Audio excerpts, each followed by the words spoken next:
வெளிநாடுகளுக்கு உணவுப் பொருட்கள் என்ற பெயரில் சூடோபெட்ரைன் என்ற போதைப் பொருளை கடத்திய வழக்கில் தமிழ் சினிமா தயாரிப்பாளரும் முன்னாள் திமுக நிர்வாகியுமான ஜாஃபர் ஷாதிக்கை மத்திய போதைப் பொருள் தடுப்பு பிரிவு காவலர்கள் கைது செய்தனர். பின்பு அவரிடம் தீவிர விசாரணை நடத்தியதில் போதைப் பொருள் கடத்தல் மூலம் பல கோடி ரூபாய் பணம் சம்பாதித்ததும் சட்டவிரோத பண பரிமாற்றத்தில் ஈடுபட்டதும் தெரியவந்தது.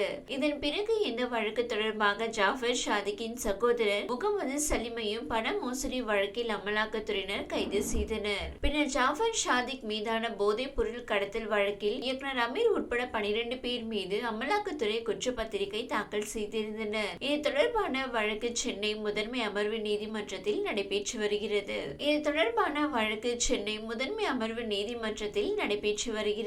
விசாரணைக்காக டிசம்பர் 20ஆம் தேதி ஜாஃபர் ஷாதிக் மீண்டும் நீதிமன்றத்தில் ஆஜர்படுத்தப்படுகிறார். இந்நிலையில் அமலாக்கத்துறை வழக்கில் ஜாமீன் கேட்ட ஜாஃபர் ஷாதிக் மற்றும் முகமது சலீம் ஆகியோர் சென்னை அமர்வு நீதிமன்றத்தில் மனு தாக்கல் செய்தனர். இந்த வழக்கு தொடர்பான விசாரணை நீதிபதி எழில்வேலன் முன் விசாரணைக்கு வந்தது. அப்போது ஜாஃபர் ஷாதிக் உள்பட 2 பேர் சார்பில் ஆஜரான மூத்த வழக்கறிஞர் அபடுகுமார், ஜான் சத்யன் ஆகியோர் 160 நாட்களுக்கு மேலாக மனுதாரர்கள் இருவரும் சிறையில் உள்ளனர். இந்த வழக்கில் அமலாக்கத்துறை குற்றப்பத்திரிகை தாக்கல் செய்துவிட்டது. ரியல் எஸ்டேட் மற்றும் பிரியாணி கடை உள்பட பல கடைகளை நடத்திதான் மனுதாரர்களுக்கு வருமானம் வந்துள்ளது. இதற்கு வருமான வரி, ஜிஎஸ்டி ஆகியவை செலுத்தியுள்ளனர். அனைத்து வருமானங்களுக்கும் வங்கி கணக்கு விவரங்கள் உள்ளது. சட்டவிரோத பணப்பரிமாற்றம் நடக்கவில்லை. மனுதாரர்களுக்கு பணம் எப்படி வந்தது என்று அமலாக்கத்துறை சட்டப்படி நிரூபிக்க வேண்டும். மனுதாரர்கள் மீதான குற்றச்சாட்டை அமலாக்கத்துறை தான் நிரூபிக்க வேண்டும். புலன் விசாரணை முடிந்துவிட்டால் ஜாமீன் தர வேண்டும் என்று தெரிவித்தார். அதனைத் தொடர்ந்து அமலாக்கத்துறை சார்பாக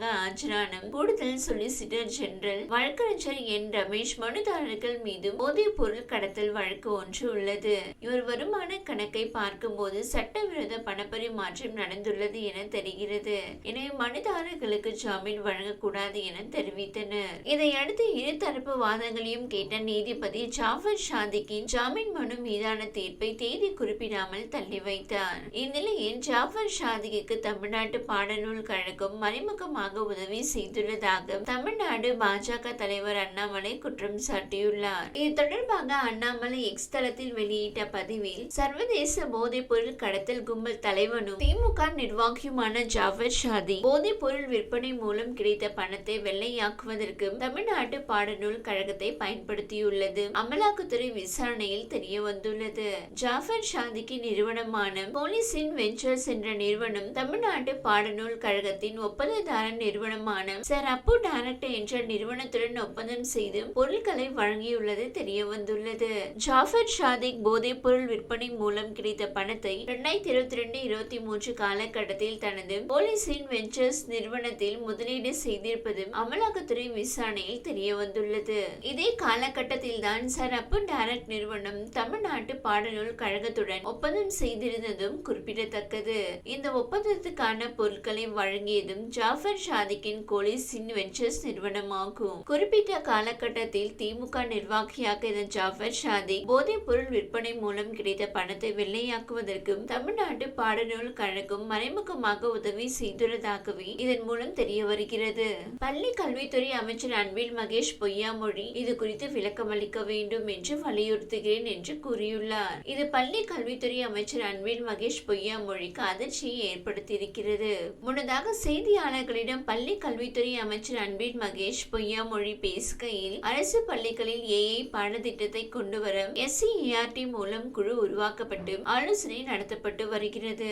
அதற்கான கலந்தாய்வு நடைபெற்றது. அடுத்த ஆண்டில் எப்படியாவது ஏஐ பாடத்திட்டத்தை கொண்டு வர வேண்டும் என்பது என்னுடைய ஆசை. அமெரிக்காவில் வரும் தொழில்நுட்பம் அடுத்த நாளை தமிழ்நாட்டுக்கு வர வேண்டும் என்பதில் முதல்வர் உறுதியாக இருக்கிறார். அதற்காகவே பள்ளி கல்வித்துறைக்கு அதிக நிதி ஒதுக்குகிறார். இந்தியாவிலே மைக்ரோசாப்ட் நிறுவனத்துடன் புரிந்துணர்வு ஒப்பந்தம் செய்த ஒரே மாநிலம் தமிழ்நாடு.